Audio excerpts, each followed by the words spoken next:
barod i gwtio mewn ar gyfer Amser Stori Atebol? Wel, mae'n stori ni heddiw wedi cael ei sgrifennu gan Walliams, yr Eliffant Eithaf Digywilydd. Un bore, roedd na gnoc swnllyd ar y drws. Rhedodd Sam i lawr y grisiau i weld pwy oedd yno. Oedd mam wedi cyrraedd yn ôl o'r siop, a un o'i ffrindiau oedd yno. Neu'r posmon? Nage. Eliffant.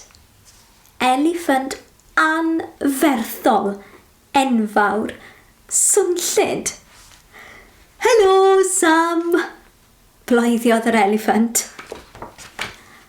Sut rwyt ti'n gwybod fy enw i? Holodd Sam. Rwyt ti wedi fy mabwysiadu, cofio? Wel, mi wnes i lenwi ffurflen, mabwysiadu eliffant yn y zoo, ond mwmialodd Sam. Y peth olaf roedd yn ei ddisgwyl oedd gweld eliffant yn landio wrth ddrws y tŷ. Sut wnes ti gyrraedd yma yr holl ffordd o Affrica? Gofynnodd Sam. Ar y wyren wrth gwrs, hogyn gwirion. Mi wnes i orfod talu am 2 sedd. Os gwneud i fy esgusodi, rhaid i mi fynd am fath, cyhoeddodd yr eliffant. Gwthiodd Sam o'r neilltu ac aeth i fyny y grisiau i'r ystafell ymolchi, gan daro'r lluniau oddi ar y wal wrth fynd. Gan fod yr eliffant mor fawr, fe orlifodd y bath ac aeth y dŵr i bob man. Ar ben hynny, roedd e wedi defnyddio'r sebon i gyd. Ac yn lle roi'r tywelion nôl yn daclus, gydywodd nhw yn bentwr bler ar lawr. Dwi'n llwglyd, cyhoeddodd yr eliffant. Beth mae eliffantod yn ei fita? Holodd Sam.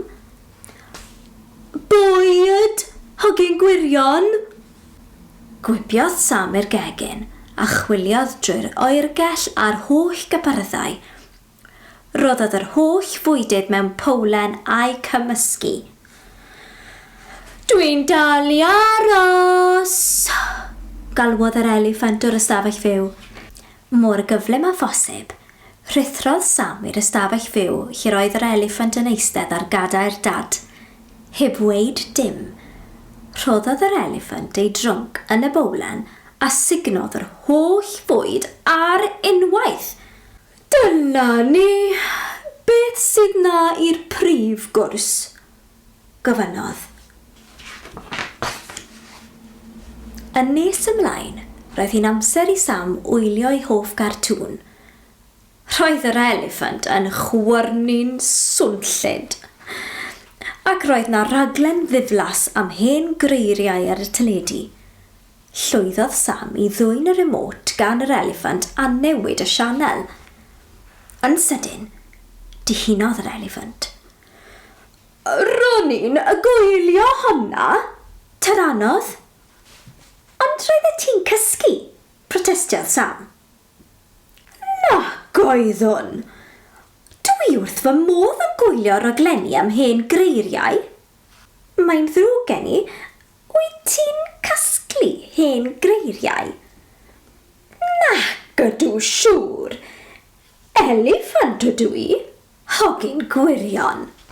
Ar ôl i'r raglen ddiflas am hen greiriau ddod i ben, cyhoeddodd yr eliffant. Rhaid i mi wneud chydig o ymarfer corff. Ymarfer corff? Gofynnodd Sam. Ie. Rhaid i mi golli ychydig o bwysau. Oes gen ti feic? Oes, ond... Sibrydodd Sam. Ond be? Mynnodd yr eliffant. Ond mae o'n un eithaf bach ac mae arna i ofn i ti ei dorio. Digywilydd di? Bloediodd yr eliffant. Ble mae o? Aeth Sam i nôl ei feic newydd sbon o'r shed. Cymer ofal ohono fo, plediodd. Dwi'n gwybod sut i reidio beic, diolch, medda'r eliffant. A llynedd, fi oedd enillydd y Tour de France.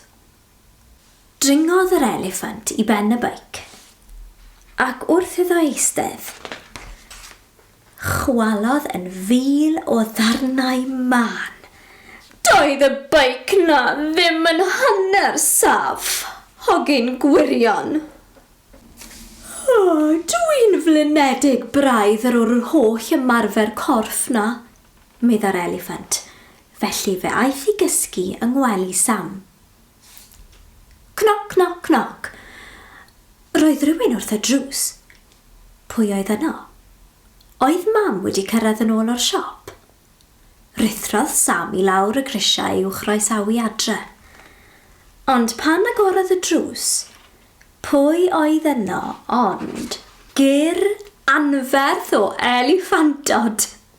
Mi gawson ni wahoddiad gan ein ffrind, meddai'r un gyda'r trwnc hiraf. Roedd na eliffantod yn y gegin. Eliffantod ar y grisiau? Eliffantod yn y tŷ bach hyd yn oed? Yn y cyfamser, aeth Sam i chwilio am y ffurflen mabwysiadu eliffant. O'r diwedd, daeth o hyd iddi a sylweddolodd rhywbeth.